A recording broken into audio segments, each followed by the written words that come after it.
In this video tutorial, we are going to take a look at the best free theme sources, step by step. So let's get started. So now go to WordPress.org and select Themes from top. Here you can see all the WordPress themes. Click on this Load More Themes button to get more themes. So here you get tons of themes. Then click on Latest tab and here you will get all the latest themes. We have 8,302 themes in this category. You can download any one you like from here. Now go to Feature Filter, and from here you can apply filters to your results.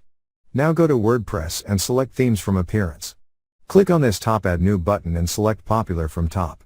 Here also you get all these results. Next go to skatethemes.org and here select Themes from top menu. Here you can select theme category from this drop-down list, select Free. Here you can see all the themes, totally free in different niches. Let's open the one you like. Here you can buy all their themes for $99 and this one is completely free, you can download it from here. Below you have all its details. Again click on Themes on top, and this is how you can find themes for free. Thank you for watching.